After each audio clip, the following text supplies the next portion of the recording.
हाँ रेडी देखो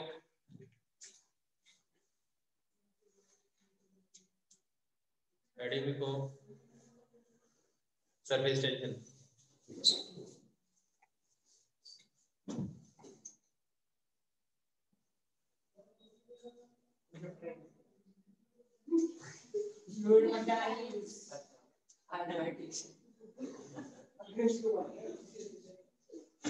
बात नहीं सिंपल ही दे दे ठीक है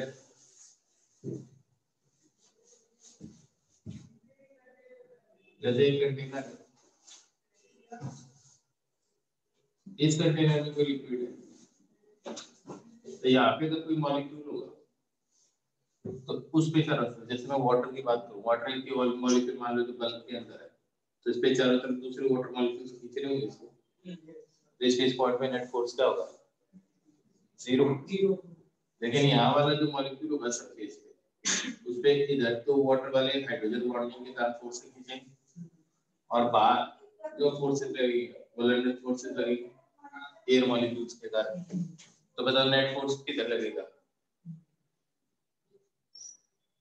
नीचे की तरफ लगेगा तो नीचे की तरफ लगेगा इसका मतलब कोई भी मॉलिक्यूल जो सरफेस के ऊपर है वो कहाँ पे आना चाहता है बल्ब पे आना चाहता है आया ना तो सरफेस पे मॉलिक्यूल्स क्या रहना चाहिए कम से कम तो इसका मतलब बल्ब से मॉलिक्यूल को सरफेस पे लाने के लिए आपको एनर्जी खर्च करनी पड़ेगी क्योंकि नेट फोर्स की तरफ आपको ऊपर खींचने पड़ेंगे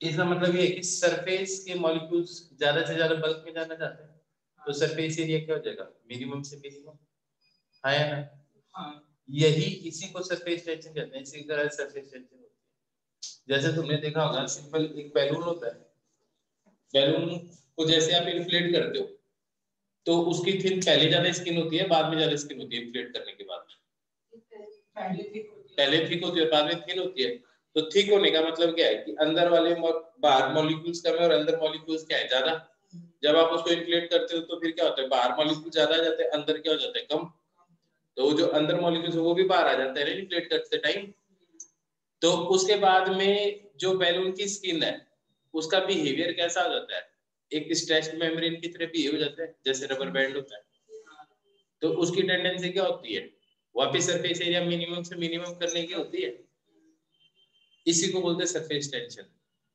तो surface tension is the property of a liquid surface by which it tries to minimize its surface area as minimum as possible या it behaves like a stretched membrane अब ऐसा क्या होता है समझ में आई क्या तुम्हें कि सरफेस पे मॉलिक्यूल्स क्या रहना चाहते हैं कम से कम रहना चाहते हैं आया ना तो अगर मैं ऐसे देखूं तो जो सरफेस पे मॉलिक्यूल्स होंगे उनके पास कुछ एनर्जी ज्यादा होगी या कम होगी ज्यादा क्यों आप पकड़ के ऊपर खींच के ला रहे हो तो वो एनर्जी उसके अंदर चली गई तभी वो वहां तक रुका रहेगा भाई इसकी नेट टेंडेंसी क्या नीचे जाने की है ना ये तो बिल्कुल हुआ ना एक ब्लॉक को उठा के आप छत पे रख रहे हो छोड़ दोगे ये नेचुरल टेंडेंसी नीचे जाने की है तो सरफेस के ऊपर कुछ एक्स्ट्रा एनर्जी होती है मॉलिक्यूल्स की एज कंपेयर टू जो अंदर होती है इसको हम एक बार बोलते हैं सरफेस एनर्जी भी बोलते हैं क्या बोलते हैं क्योंकि इन मॉलिक्यूल्स के पास कुछ एक्स्ट्रा एनर्जी होती है as compared to the molecules in the bulk of a liquid. ये बात समझ में तो surface tension की definition लिखो. It is a property of free surface of a liquid. It is a property of a surface of a liquid by virtue of which it tries to minimize its surface area by virtue of which it tries to minimize its surface area as minimum as possible.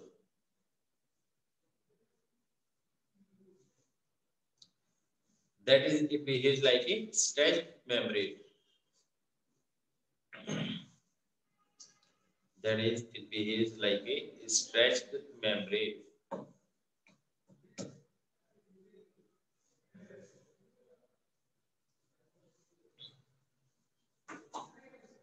समझ आ गया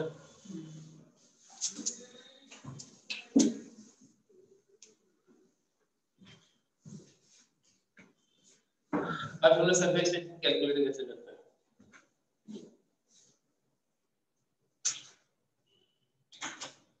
आप ऐसे एक frame ले लो,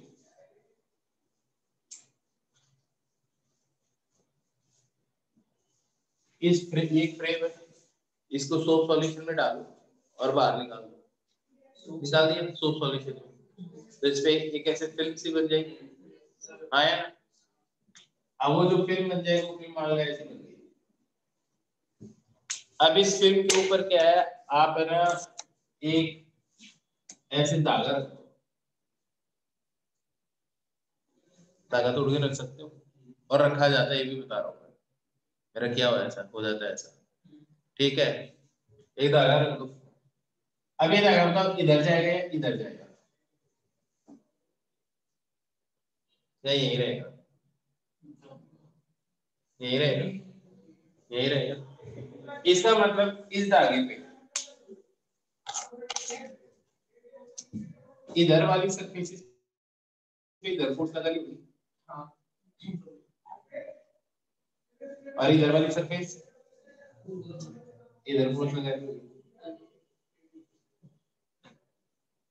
तो या तो इधर के फोर्स का सम ले लो या इधर के फोर्स का, नेट फोर्स तो जीरो ही है, तो किसी भी एक डायरेक्शन में फोर्सेस का सम ले लो, फोर्स आ गया डिवाइडेड बाय ये आगे की लेंथ से कर दो, इसको बोलते हैं सरफेस टेंशन, टी से रिप्रेजेंट करते हैं इसको, क्या बोलते हैं सरफेस टेंशन। चलो ये बात बताओ इसकी यूनिट क्या होगी, न्यूटन पर मीटर। तो ये क्या बता रहा है actually, force acting per unit length. अभी इसके अंदर दो सरफेस है, एक इधर एक पिछली साइड में, आया ना, तो एक्चुअली इस डायरेक्शन में 2F फोर्स लग रहा होगा, एक सरफेस है फोर्स लगा रही है। तो मैं और सिंपल तरीके से तुम्हें बताता हूँ कि तुम क्या करो, जैसे वाटर है ना, वाटर की सरफेस के ऊपर तुमने देखा होगा कि आप एक नीडल को रख सकते हो, धीरे से अगर हल्का हम फ्लोट करके डूबती नहीं है, तो वो जब तुम ऐसे नीडल रखोगे ना, तो जैसे नीडल रखोगे ना तो उसकी शेप कुछ ऐसी हो जाएगी लिक्विड।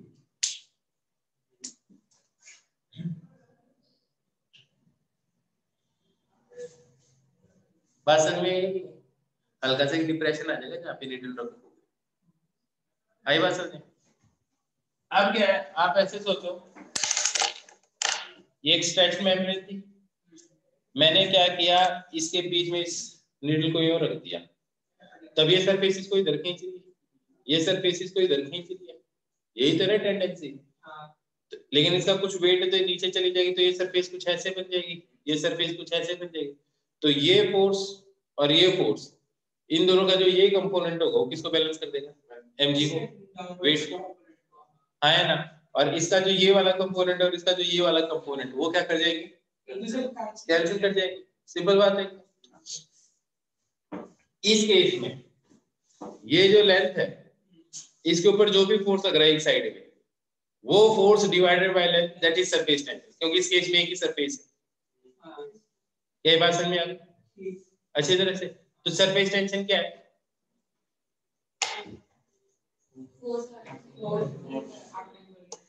एक और एग्जांपल दे देता हूं, मान लो बैलून है, इसके अंदर सरफेस टेंशन इधर लगेगी, इधर लगेगी, और मान लो इस नीडल की जो लेंथ है वो L है, नीडल की लेंथ कितनी है, L नीडल की लेंथ, तो इसके ऊपर एक डायरेक्शन में कितना फोर्स लगेगा, T into L, T into L, ये थीटा मान लो, तो क्या आ जाएगा 2TL into cos theta should be equal to mg इसकी वेट। एक और एग्जांपल, बैलून है, बैलून की स्किन है, उस पे मार्कर से लाइन ड्रॉ करो। अब ये बताओ, ये जो मॉलिक्यूल्स मार्कर से जो लाइन ड्रॉ की, इसका मतलब ये जो इंक है ये इन मॉलिक्यूल्स के साथ टच हो गई है। अगर ये मॉलिक्यूल्स के साथ टच हो गई तो क्या ये अपने आप इधर या इधर जाते हैं, नहीं जाते ना, ये रुका रहता है। इट मींस इधर वाले मॉलिक्यूल जो होंगे वो इस पे इधर फोर्स लगा रहे होंगे, और इधर वाले इधर फोर्स लगा रहे होंगे, तो इस पे नेट फोर्स क्या है, तो फोर्स डिवाइडेड बाय लेंथ कर लो एक साइड का। लेकिन फिर से इसमें एक प्रॉब्लम है, क्या, दो सरफेस, एक बाहर की तरफ एक अंदर की तरफ, नहीं बस दो सरफेस का मतलब नहीं समझ में आ रहा यार। ये बता ग्लास में तू पानी डाल, एक तो होता है सोप बबल, एक होता है लिक्विड ड्रॉप। सोप बबल कितनी सरफेस होती है उसमें, एक बाहर की तरफ होती है, एक अंदर की तरफ होती है। और लिक्विड ड्रॉप बस, तो यही तो फंडा है इसमें। तो बैलून के अंदर कौन सा बैलून है, अब समझ में आ गया। तो दो सरफेस है। ये तो मैं आपको और अच्छी तरह से दिखाता हूँ, एक और एग्जांपल। ये इतने एग्जांपल मैं इसलिए करवा रहा हूँ ताकि तुम्हें एकदम अच्छी तरह समझ में आ जाए है क्या चीज। इसमें मान लो 100 फिल्म है, मैंने क्या किया, इसमें एक धागा लिया और उसको एक ऐसे ग्रुप बना के रख दिया। इसकी शेप चेंज होगी क्या, या ऐसी रहेगी? इसकी शेप चेंज होगी, ऐसी रहेगी? ऐसी रहेगी। क्यों? जितना फोर्स इसके अंदर की तरफ लग रहा है उतनी फोर्स बाहर की तरफ लग रहा है हर लेंथ पे, आया ना? लेकिन ये बात बताओ, अगर अंदर वाली सरफेस को मैं प्रिक कर दूं, फोड़ दूं इसको अंदर वाली सरफेस को, तो क्या होगा? ये सारे फोर्सेस गायब हो जाएंगे, तो फिर डिफॉर्म होगा। अब इसकी शेप कैसे हो जाएगी? अब तो ऐसे सीधी हो जाएगी, बांद्रा खाली लूप बना रखा है यार। चारों तरफ से धागे में पकड़े सारे लोग फोर्स लगाओ, कैसे बन जाएगी? गोल बन जाएगी यार। क्या बात कर रहे हो, तुम्हें इतना नहीं पता चल रहा? हाँ है ना? तो अब जो इसकी शेप है ना वो कैसी बन जाएगी? सर्कल बन जाएगी। चारों तरफ से पकड़ के सारे यूनिफॉर्मली फोर्स लगा, सर्कल बन गई। ध्यान से देखो, सरफेस एरिया पे लिक्विड का वो मिनिमम हो गया, क्योंकि इस केस में सरफेस एरिया ये वाला है। तो अगर ये सर्कुलर बन गई तो ये वाला एरिया मिनिमम हो गया। For a given perimeter maximum area is for a circle. For a given perimeter maximum surface area is for a circle. तो पेरीमीटर तो आगे की लेंथ तो फिक्स ही है, तो इसलिए मैक्सिमम एरिया अंदर वाला जब होगा उसी टाइम पे तो ये लिक्विड फिल्म है, इसका सरफेस एरिया मिनिमम होगा, है ना? तो सरफेस एरिया मिनिमम हो गया, और सरफेस टेंशन से भी आइडिया लग गया कैसे होता है, ठीक है? इसीलिए जो लिक्विड ड्रॉप्स होती है वो स्फेरिकल होती है। फॉर ए गिवन वॉल्यूम जो मिनिमम सरफेस एरिया होता है वो स्फीयर का होता है। फॉर ए गिवन वॉल्यूम जो मिनिमम सरफेस एरिया होता है किसका होता है? स्फीयर का होता है। इसीलिए कोई भी लिक्विड ड्रॉप है वो कैसी होती है? स्फेरिकल होती है। क्यों? क्योंकि सरफेस एरिया तभी मिनिमम रहेगा। नहीं बात समझी? इसीलिए तुमने कभी नहीं देखी कि जो लिक्विड ड्रॉप हो क्यूबॉइड हो, क्यूब हो या सिलेंड्रिकल हो। देखिए मैंने तो देखी। हाँ क्या बात समझ में आ गई? आ गई। तो अब सरफेस टेंशन, नेक्स्ट आएगी तो surface tension is defined as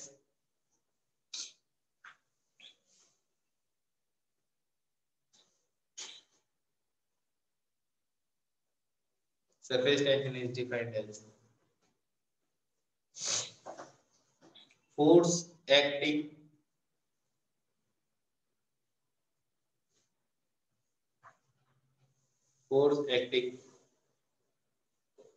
per unit length on an imaginary line.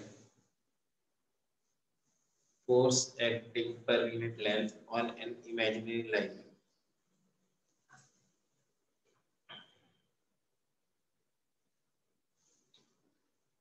Force acting per unit on imaginary line drawn on a liquid surface.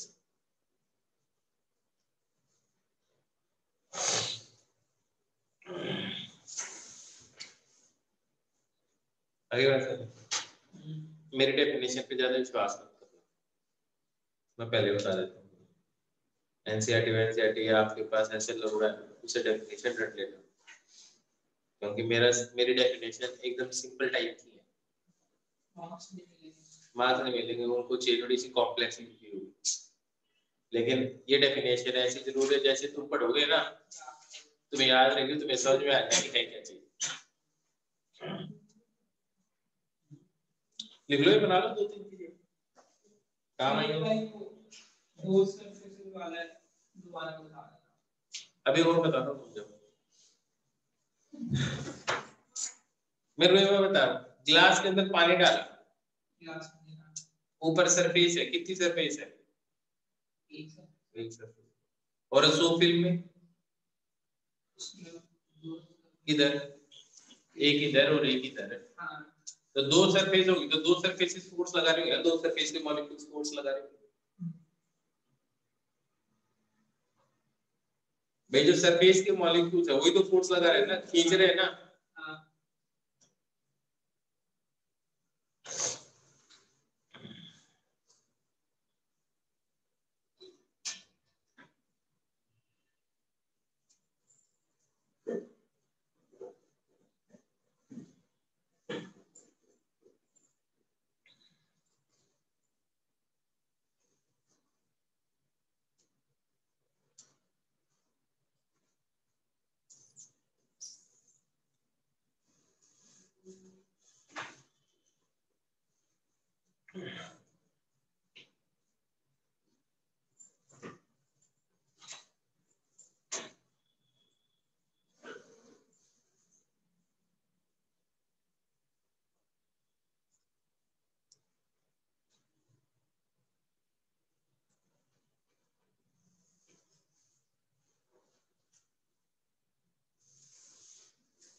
ये टॉपिक वैसे कई किताबों में दे रखे हैं, जो surface properties of liquids, solids and liquids आता है, प्रॉपर्टीज ऑफ लिक्विड्स।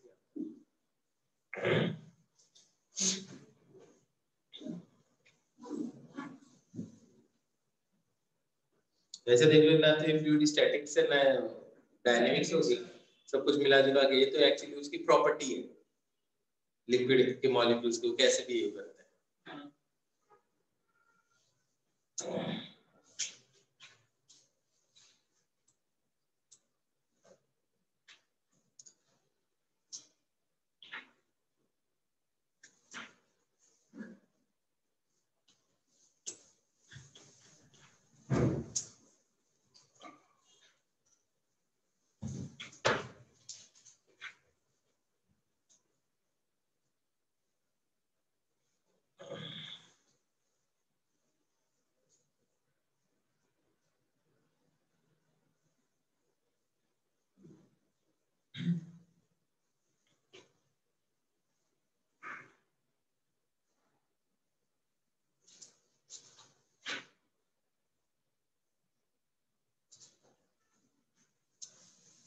तुमने एक चीज देखी होगी,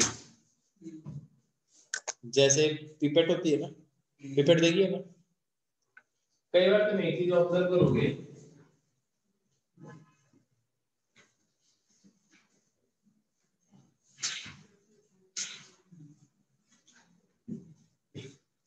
कि जो लिक्विड ड्रॉप होती है ना,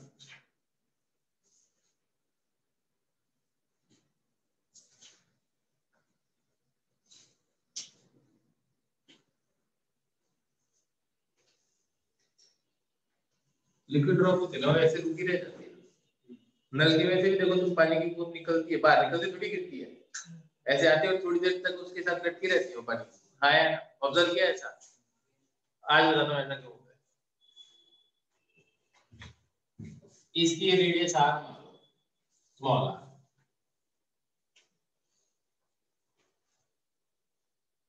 और जो लिक्विड ड्रॉप है ना, इसकी रेडियस कैपिटल आर मान लो। अब ये लिक्विड ड्रॉप है तो ये पूरी की पूरी यहाँ तक फील्ड होगी, ध्यान से देखो, पूरी की पूरी फील्ड होगी पानी से। सही बात है।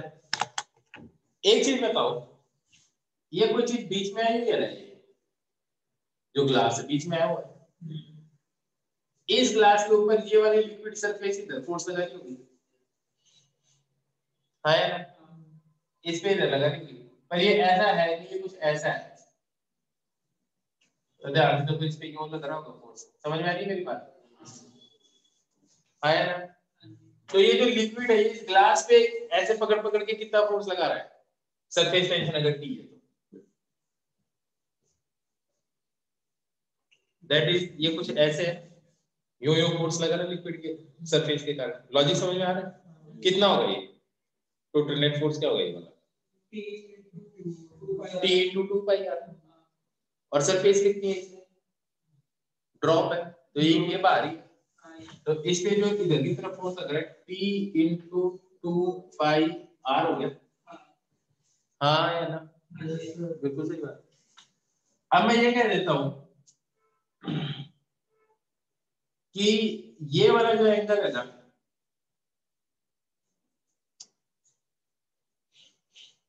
मैं ये कर दूं, ये वाला एंगल थीटा है।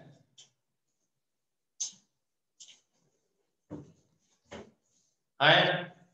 अब एक चीज सोच लो पहले, इससे पहले अगर ये एंगल थीटा है तो समझ गए एंगल थीटा कौन सा है? ये वाला। ये तो टेंजेंट के अलावा नहीं फोर्स लगेगा, स्क्वायर में टेंजेंट के अलावा नहीं लगेगा।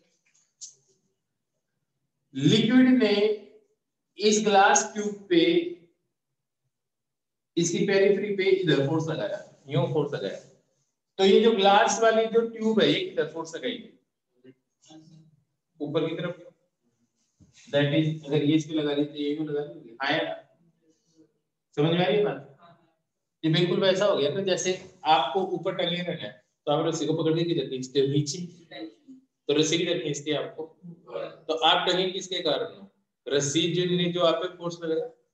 तो अब देखो ये जो फोर्सेस है ये एंगल भी क्या होगा? थीटा। तो तुमने ये फोर्स सबका सब कर लिया, तो इनका ये ऊपर वाला कंपोनेंट कर लो, ये वाले कंपोनेंट तो कैंसिल हो जाएंगे। तो ये वाले कंपोनेंट क्या हो जाएंगे? 2t into 2 pi R into cos theta. और ये किसके बराबर हो जाना चाहिए? ये इसके वेट के बराबर हो जाना चाहिए। ये तो ऊपर की फोर्स होगी और ये किसके बराबर होगी? इसके वेट के बराबर होगी। क्या ये लॉजिक समझ में आ गया? पक्का? पक्का? अब ये थीटा भी निकालने का अपने पास तरीका है। ये आर है, ये स्मॉल आर एक परपेंडिकुलर हो गया, ये एंगल आ जाएगा। अब कुछ एंगल की सेटिंग में ढालो, आ जाएगा तुम्हारा आंसर। ये थीटा आ जाएगा, ये क्या आ जाएगा? थीटा आ जाएगा, ये क्या आ जाएगा? 90 माइनस थीटा आ जाएगा। समझ में आ गई मेरी बात? है ना?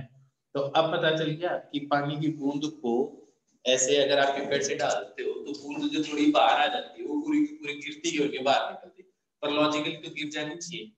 किसके कारण नहीं गिरती? जो सरफेस टेंशन के कारण नहीं गिरती। किसके कारण नहीं गिरती? तो इसका मतलब सरफेस टेंशन एविडेंट तो है। आया ना? नलके में से भी पानी गिरता है, तुम देखते हो पानी की बूंद आती है, थोड़ी बड़ी होती जाती है, बड़ी हो जाती है, जब उसका वेट ज्यादा हो जाता है ना उसके बाद में वो गिरती है। ये फंडा समझ में आ गया? सरफेस टेंशन पक्का? ऐसे तुमने देखा होगा जब आप सोप बबल फुलाते हो तो फूलती जाती है तो पहले डिटैच नहीं होती, बाद में डिटैच होती है। क्यों? क्योंकि वो सरफेस तो कांस्टेंट रहेगी ना, तो उसके साथ अगर वेट बढ़ेगा उसके अंदर दो फंडे होते हैं। आप जब अंदर से एयर फ्लो करते हो ना तो अंदर वाली सरफेस पे एयर भी टकरा रही होती है, जिसके कारण वो उस पे थ्रस्ट मारती है अंदर से, जिसके कारण वो डिटैच होती है। वो सिर्फ वेट के कारण डिटैच नहीं होती, उसमें दो फंडे होते हैं बबल के अंदर। पर वो बात की बात है, बस अभी तो मैं समझा रहा हूँ कि सरफेस टेंशन दिखाई कहाँ दे रहा है तुम्हें? अगर दिखाई नहीं देगा तो करोगे कैसे? सही बात है तो लिख लो।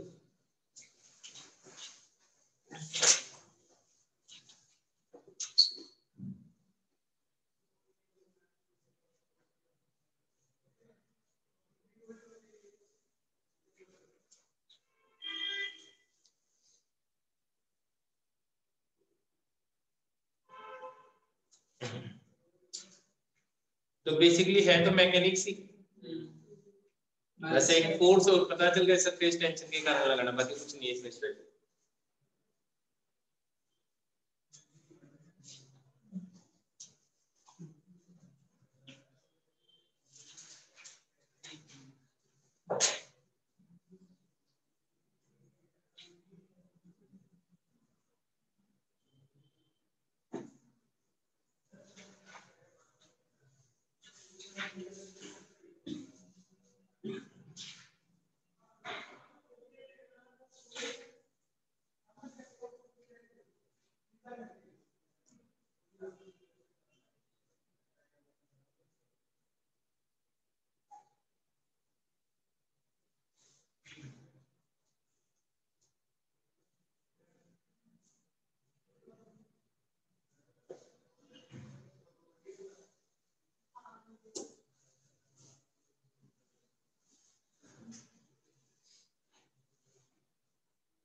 समझ आ गया? मिटा दो, ये लो तुमने कहा मिटा देंगे।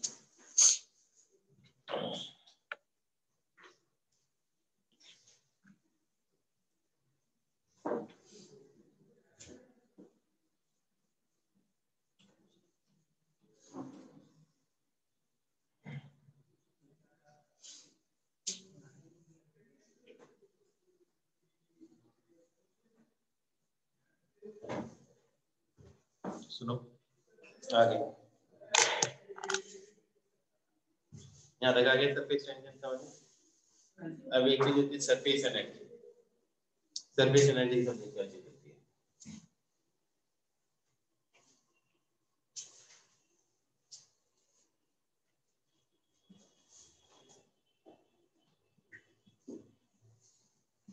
एल एन एल मान लो, इसके साथ मान लो तुमने डब्ल्यू वेट बांध दिया, डब्ल्यू वेट बांध दिया और मान लो इक्विलिब्रियम में है ना, तो इस सरफेस से ऊपर की तरफ फोर्स क्या लग रहा होगा? सरफेस टेंशन पी होगी। तो इस पे दो सरफेस मिला के ऊपर की तरफ कितना फोर्स लगा रही होगी? एक सरफेस कितना लगा रही होगी सरफेस टेंशन अगर T into L, force per unit length है सरफेस टेंशन। अभी भी नहीं बात समझ? तो T into L एक सरफेस फोर्स लगा रही है, पीछे की डायरेक्शन की सरफेस होगी वो भी फोर्स लगा रही होगी, हाँ है ना, हाँ है ना, वो भी T into L। तो नेट फोर्स क्या लग गया? 2TL लग गया होगा, और वो किसके बराबर हो गया होगा? वेट के बराबर हो गया। अब यहाँ से अगर मान लो ये थोड़ी सी चीज नीचे जाती है, सरफेस थोड़ा सा नीचे जाता है, ये डिस्टेंस dx नीचे चला गया, तो इस फोर्स में कोई बहुत ज्यादा चेंज नहीं आएगा, हल्का सा फोर्स लगा के नीचे भेज दिया इसको। तो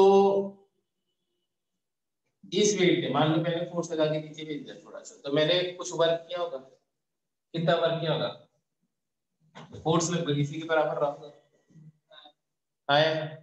या फिर मैं कह दूं कि सरफेस टेंशन ने क्या वर्क किया होगा? 2TL into dx, या मैंने भी कई वर्क किया होगा, इक्वल टू जो वर्क डन उसके बराबर आ जाएगा। मान लो ये वर्क डन बाय संदीप महल है ना, क्योंकि हल्का सा dx चेंज होगा तो सरफेस टेंशन में कोई ज्यादा चेंज नहीं आएगा, मैं पकड़ के इसको नीचे नीचे खत्म बात। ये क्या चीज है?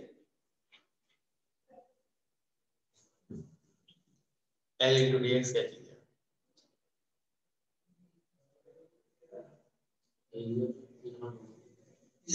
ये सरफेस एरिया, और 2 into L into dx क्या है? Total change surface area, L into dx इधर है और L into dx पीछे, टोटल सरफेस एरिया का तो यही चेंज है। तो ये हो गया T into dA equal to W। अब ये जो मैंने वर्क किया ये फिर से आ गया, अब स्टेशनरी हो गया, तो मैंने जो वर्क किया वो किस में चला गया? Surface energy. भाई मॉलिक्यूल्स को सरफेस पे लाने में खर्च हो गए, पहले भी तो यही बताया था, आया ना? क्या हुआ? मॉलिक्यूल्स को सरफेस लाने में मेरी एनर्जी खर्च हो गई, तो सरफेस पे आ गई तो उसकी पोटेंशियल एनर्जी बढ़ गई। इसको क्या बोलते हैं? सरफेस पोटेंशियल एनर्जी भी बोलते हैं। तो इसको यू बोलते हैं, कुछ भी बोल दो, कोई दिक्कत नहीं है। तो सरफेस टेंशन क्या हो गया? dw, हल्की सी डिस्प्लेसमेंट की dw वर्क मिलेगा, higher dw divided by dA। अब जरा देखो सरफेस टेंशन की एक और डेफिनेशन आ गई आपके सामने, क्या? It is the amount surface tension. You can also define as the amount of work done in increasing the surface area by 1 unit। है ना? सही बात है। दैट इज अगर आप 1 मीटर स्क्वायर से जितना भी एरिया इंक्रीज करते हो सरफेस का, और उसके लिए आपने जितना वर्क किया, that is what? Surface tension. Surface energy किसके बराबर आएगी? Surface tension into area. Surface energy कितनी आएगी? जैसे मैं एक चीज कहता हूँ, सिंपल, एकदम सिंपल समझा, तो ये एक सो बबल है, सरफेस टेंशन की है, क्या है, सो बबल, रेडियस इसकी आर है, इसकी सरफेस, इसकी रेडियस 2r कर दी, कैसे ना कैसे की होगी, स्ट्रॉ डाली होगी, फूक मारी होगी और बड़ी कर दिया इसको, हाँ है ना। मैंने कितना वर्क किया है, सरफेस एरिया कितने से चेंज हुआ है,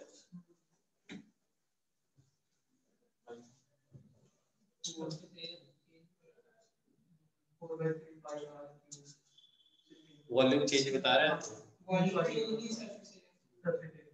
कितना चेंज हुआ है,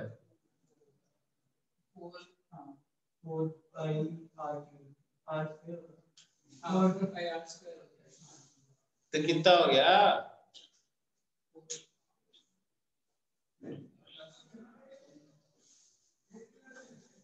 कितना हो गया, 12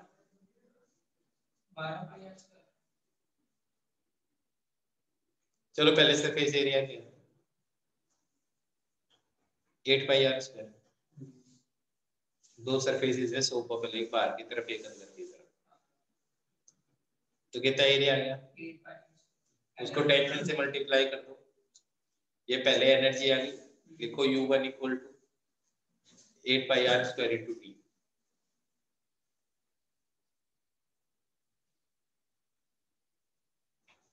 दूसरी बार कितनी आ जाएगी, फाइनल क्या हो जाएगी जब सरफेस से रेडियस डबल हो जाएगी, तो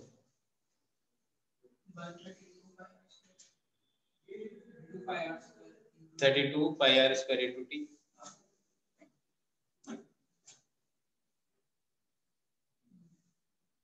सही बात है, डिफरेंस कर दो, क्या आ गया, इतना मैंने वर्ग किया, अब लॉजिक आ गया सब, अगर लिक्विड ड्रॉप होती तो क्या चेंज आ जाता, 2 से डिवाइड कर देते, एक ही सरफेस होती है उसके, अब समझ में आ गया कैसे यूज आता है, आया ना, इससे मैं तुम्हें एक बढ़िया बात बताऊं, ऐसे तुम इसके पास जाते हो ना, हेयर ड्रेसर के पास जाते हो, तो ऐसे ऐसे मारता है, उसमें से पानी निकलता है, और वो पानी यार मतलब सेम ही टेम्परेचर पे होता है जो, लेकिन ठंडा ज्यादा लगता है, महसूस किया कभी ऐसा, यार वो ज्यादा ठंडा लगता है, कुछ भी हो चाहिए, है ना, वो ठंडा क्या लगता है, सुनो, वो फास्ट प्रोसेस है, हीट एक्सचेंज करने का टाइम नहीं मिलता, हीट एक्सचेंज करने का टाइम नहीं मिलता, अगर हीट एक्सचेंज करने का टाइम नहीं मिला तो सरफेस एरिया पहले ज्यादा है या बाद में ज्यादा है, ऑब्वियस बात है बाद में ज्यादा, छोटी छोटी बूंदे ज्यादा बना दी यार, सरफेस एरिया इंक्रीज हो गया, तो सरफेस एनर्जी इंक्रीज हो गई, वो एनर्जी आई कहां से, उसका टेम्परेचर फॉल हुआ है, उसकी इंटरनल एनर्जी, तो जब उसका सरफेस में एनर्जी ज्यादा गई तो उसका टेम्परेचर फॉल कर गया, इसलिए वो बूंदे ज्यादा ठंडी ठंडी लगती, हाँ या ना, आई बात समझे, प्लस आप भी कुछ एफर्ट लगाते हो, वो एनर्जी खर्च करता है, तो उसको दो जगह से एनर्जी मिलती है सरफेस को, एक तो एक्सटर्नल सोर्स से और दूसरा उसके इंटरनल एनर्जी से, तो उसकी इंटरनल एनर्जी फॉल होती है और उसका टेम्परेचर क्या हो जाता है, कम हो जाता है, क्योंकि सरफेस एनर्जी बढ़ गई तो इंटरनल एनर्जी कम हो गई, इंटरनल एनर्जी क्या होती है, जो फंक्शन ऑफ टेम्परेचर होती है, इसलिए पानी की बूंदें ठंडी ठंडी लगती है। अब कुछ आइडिया है, लिखो सरफेस टेंशन की अल्टरनेटिव डेफिनेशन लिखो, it is defined as the amount of work done in increasing the surface area by unity.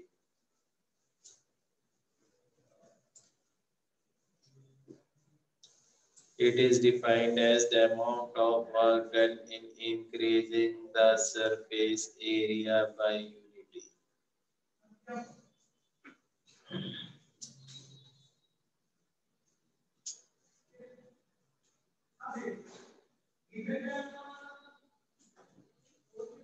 क्या बेटा अगली क्लास में आना था क्या? इस क्लास में आता है थोड़ा थोड़ा टाइम क्या हो गया?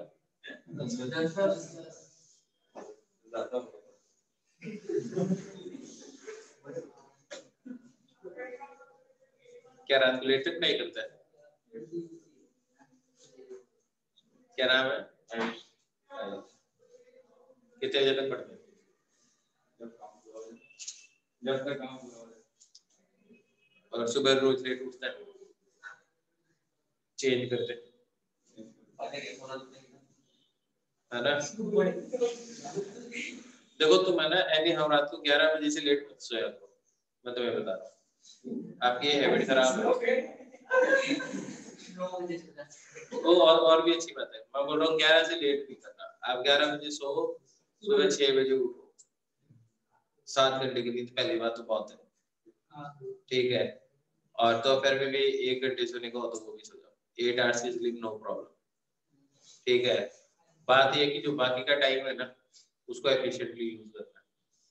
आप क्या करते जब जागे हो उस टाइम को तो वेस्ट करते हो, और फिर जो टाइम बचाते हो पढ़ने के लिए उस सोने के टाइम में से बचाने की कोशिश करते हो, ठीक है। ये आपकी सबसे घटिया स्ट्रेटेजी है, क्योंकि आपके दिमाग में जो न्यूरॉन कनेक्शंस होता है ना वो तभी रिप्लेनिश कर पाती है ब्रेन जब आप सोते हो, उसका कोई अल्टरनेट तरीका नहीं है। इसलिए तुमने देखा होगा कि जो लोगों को नींद की प्रॉब्लम हो जाती है, नींद नहीं आती है, उनको चीजें याद रहनी बंद हो जाती है, दैट इज वो मेंटली रिटार्डेड होने लग जाते हैं धीरे धीरे, ठीक है। ब्रेन को रिप्लेनिश करने का एक ही तरीका है, आपकी मेमोरी को सोना। और घर वाले बोलते हैं 6 घंटे की नींद बहुत होती है, 5 घंटे, जैसे जैसे एज बढ़ती जाती है ना तो दिमाग कमी काम करना होता है, ठीक है। और होता है क्या कि आधे दिमाग के न्यूरॉन्स टूट के खत्म हो जाती है उस टाइम, तो उनको वैसे नींद की जरूरत नहीं है, आधी चीजें रिप्लेनिश करनी है तो सो भी कम। तो एज के साथ साथ आपकी जो रिक्वायरमेंट है ना नींद की वो कम है, लेकिन आपकी रिक्वायरमेंट मिनिमम तो 7 आवर्स है ही है, 8 भी चलेगी, 9-10 नहीं, ठीक है। एक बार सिलेक्शन हो जाए इंजीनियरिंग में चले जाओ, फिर से फिर 10-12 घंटे सोना कोई प्रॉब्लम नहीं। कोटा तो पूरा करना ही है, उसके बाद में जाना। लॉजिक आ गया था, क्या समझ में आया? बिल्कुल 11 बजे तक तो सो ही जाओ, हर आदमी। मेरे को भी नहीं नींद आती, लेकिन फिर मैं क्या करता हूँ मूवी देखता हूँ, मूवी देखते हुए नींद आ जाती है। ऐसे मैं मूवी देखने लगूंगा ना 10-15 मिनट में नींद आ जाएगी, ऐसे मैं पढ़ने लगूंगा ना तो नींद नहीं आएगी। उल्टा है मेरे साथ। होता क्या है जब आपका एग्जाम होता है ना तब नींद ज्यादा आती है, तब बंदे को लगता है कि यार एक बार एग्जाम हो जाए फिर तो सोऊंगा ही सोऊंगा। जिस दिन एग्जाम हो गया बाद में नींद नहीं आती। सही बात है ना एकदम। वो पता है क्यों होता है? मैंने ऐसे पढ़ा था नेट के ऊपर, ये इसलिए होता है, ये जब आपका एग्जाम है ना उस टाइम पे आपको मन में एक चीज होती है कि आप सोने के बारे में सोचते हो। अगर मैं तुम्हें एक चीज बोलूं, तुम प्लेन के बारे में मत सोचो, प्लेन के बारे में सोचोगे तो गोली मार दूंगा तुम्हारे। लेकिन बात ये है सोच रहे चीज के बारे में आई बात समझ, तो वही पढ़ाई है, वही पढ़ाई है नींद के बारे में। जब आप पढ़ने लगते हो ना और एग्जाम होता है तो एक्चुअली आप सोचते नींद नहीं आनी चाहिए, तो तुम्हारा दिमाग सोच रहा है किसके बारे में? नींद के बारे में। तो नींद आएगी यार। और जब एग्जाम हो जाता है तब आप नींद के बारे में सोचते ही नहीं हो, मूवीज के बारे में सोचते तो नींद आएगी कहां से? आई बात समझे? तो आप ना अननोइंगली आप अपने दिमाग को इंस्ट्रक्ट करते हो सोने के लिए, और बीच बीच में है ना आप ट्राई भी करते हो आंखें मैं देखता हूँ नींद आ रही है, आ रही, आंख बंद करते दिन में तो नींद आ जाती है। नहीं ये तो सबसे सही होता है, ऐसे थोड़ी से लग रहा है नींद आ रही है, एक बार चेक करता हूँ क्या आ रही है। जैसे ही आंख बंद की नींद आ गई, सुबह उठा पड़ता, रहे यार नींद आ रही थी। ऐसा होता है ना, तो हम चेक भी करते हैं। मूवी देखते टाइम अपन चेक तो नहीं करते, पर चेक करते हो नींद आ रही है नहीं आ रही। एग्जाम होने के बाद में भी चेक करते, तो आएगी कहाँ से? ठीक है, तो ऐसा नहीं कि उस टाइम नींद ज्यादा आती है, हमारा दिमाग ही ऐसा है कि हम उसके उस टाइम पे सोचते हैं कि नींद ना आए, तो बस दिमाग ने सोच लिया, तो दिमाग फोकस हो गया नींद पे। ठीक है, इधर उधर यहाँ तक समझ में आ गया। इन ऐसे सरफेस एनर्जी क्या है? सरफेस एनर्जी क्या है? वो तो चेंज बोल रहा हूँ। सरफेस एनर्जी क्या है?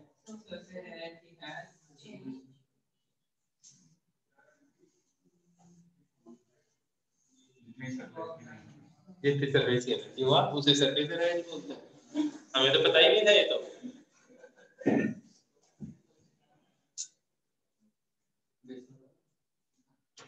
एनर्जी स्टोर,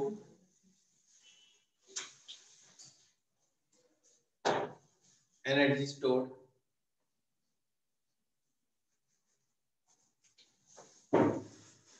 in the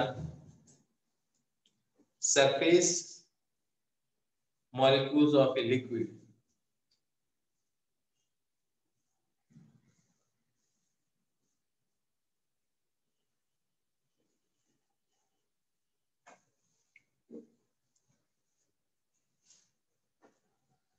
शुरुआत में करते हैं excessive energy,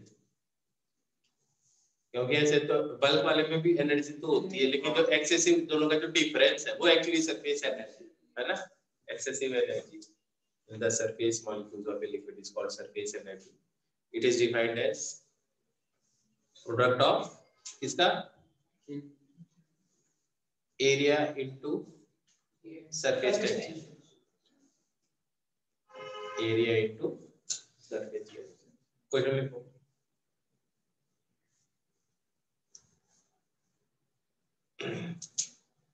A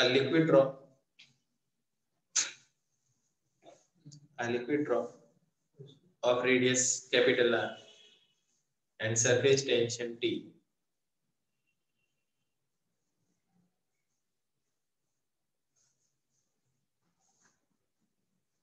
is broken into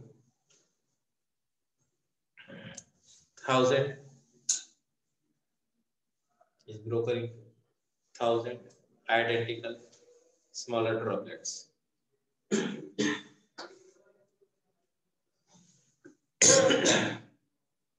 Find the work done by external agent.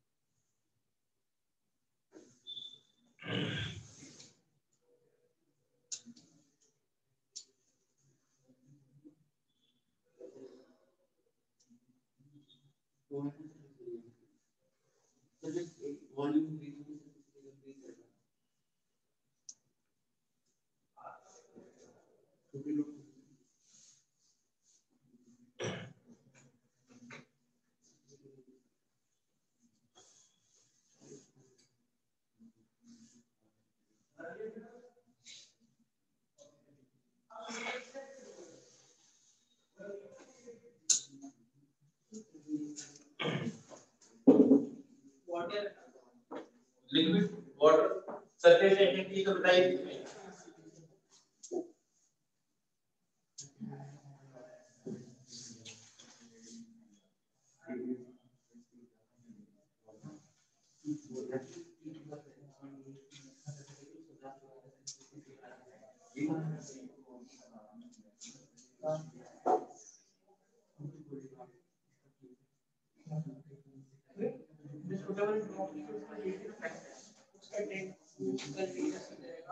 और इनटू 10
देखो इधर है 4/3 pi r cube 1000 4/3 pi r cube r किसके बराबर है? आर बाई 10 के बराबर है। ठीक है, पहले सरफेस एरिया क्या था, बाद का बता देते 4 pi r square into 1000 into T, ये बाद की सरफेस है minus 4 pi r square into T, this should be equal to work. तो वर्क किसके बराबर आ गया 4 पाई इंटू टी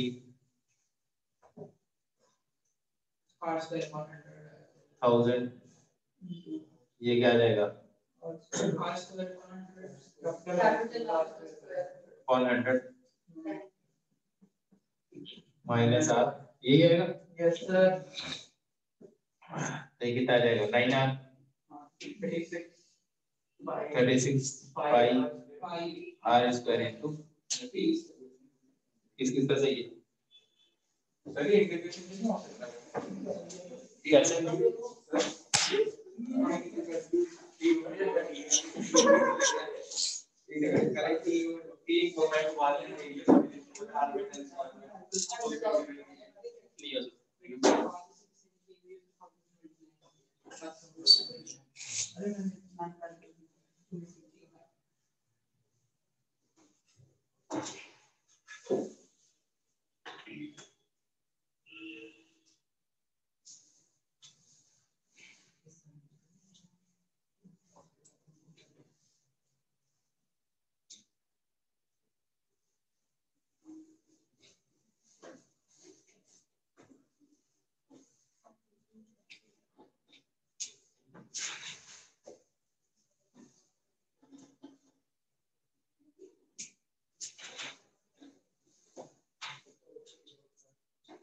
एक क्वेश्चन है, एक लिक्विड ड्रॉप है, वो जब इवोपोरेट होगी ना तो लेटेंट हीट ऑफ फ्यूजन पता है तुम्हें, है ना, वो इवोपोरेट होने के लिए उसका टेम्परेचर बढ़ना चाहिए, मैं फिर सरफेस सॉरी मॉलिक्यूल्स को एनर्जी मिलनी चाहिए ताकि वो फ्री हो जाए लिक्विड स्टेट से, वो एनर्जी मिल रही है सरफेस एरिया, सरफेस एनर्जी। तो सरफेस एरिया कम होता जाएगा तो एनर्जी कहाँ जाने लग जाएगी मॉलिक्यूल्स के पास, और वो मॉलिक्यूल्स उड़ उड़ के गायब हो जाएंगे। What should be the minimum size of a liquid drop so that it completely evaporates due to loss in its surface energy? लिखो, what is the minimum size of a liquid drop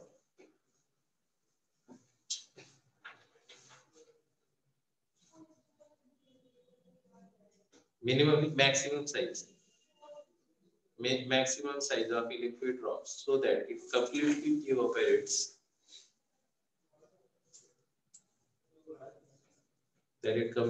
evaporates using its surface energy.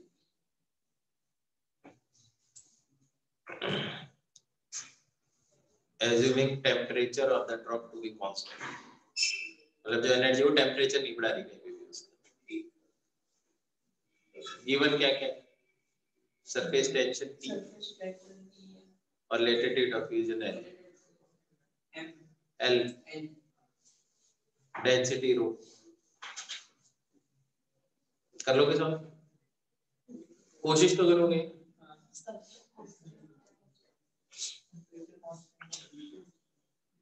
Time क्या हुआ तो ठीक है 5 minute में तुम करो फिर 5 मिनट में मैं बता दूंगा, और फिर कल क्या करेंगे एक्सेस प्रेशर इनसाइड सोल्वर और लिक्विड ड्रॉप और उसके अगले दिन विस्कोसिटी और कुछ क्वेश्चंस और कर लेंगे उनके ऊपर। क्या?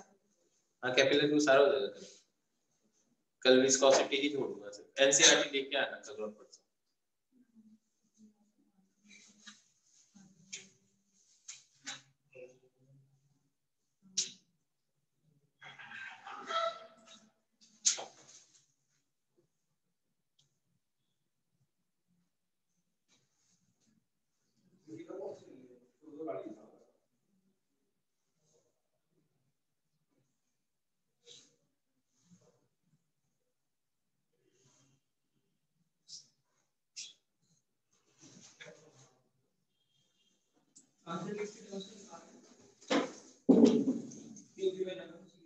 और क्या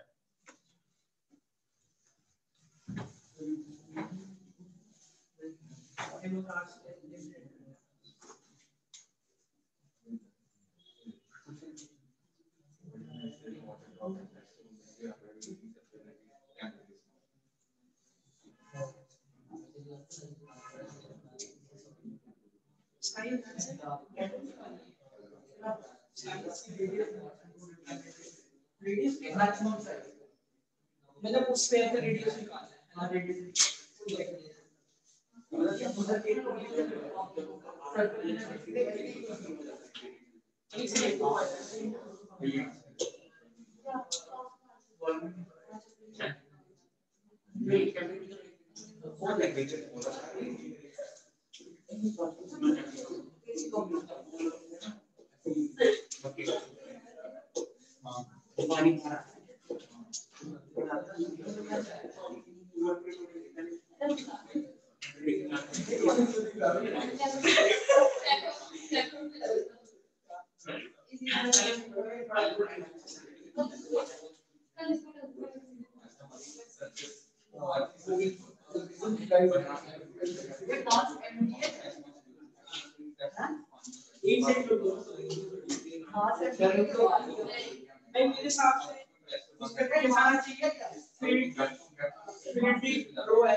अगर सॉफ्टवेयर फॉर्मेट हो तो फिर मैं वाला बोलिए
will not be taxed. But पूरे लॉ में बोल चाइनीज वो जहाँ से रहा है इम्पोर्ट हो रहा है ओल्ड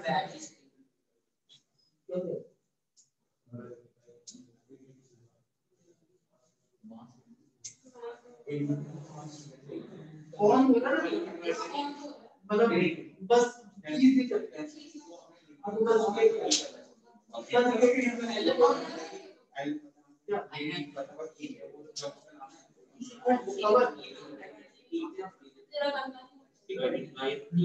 मेरा काम नहीं पुराने जो आगे है ना सारे जो रहते हैं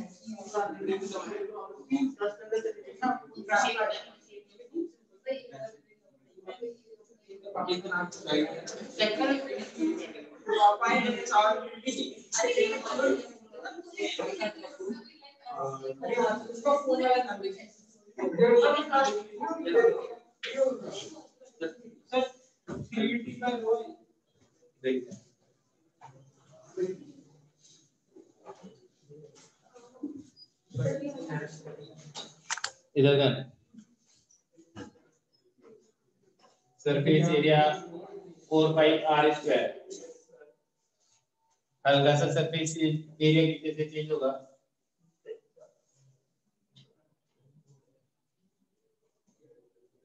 ds होगा हल्का सा सरफेस एरिया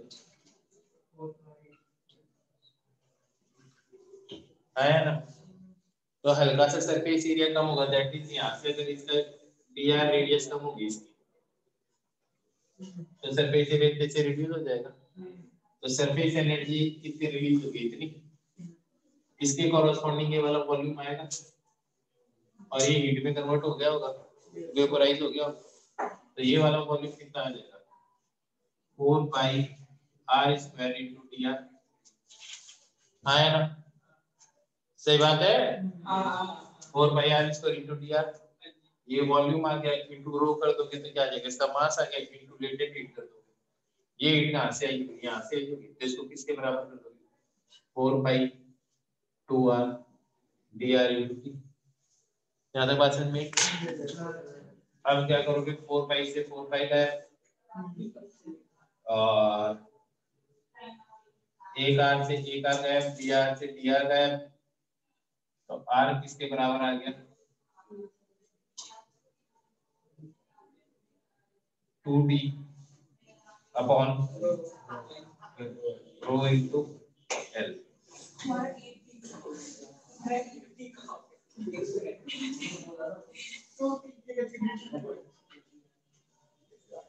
लॉजिक समझ में आ गया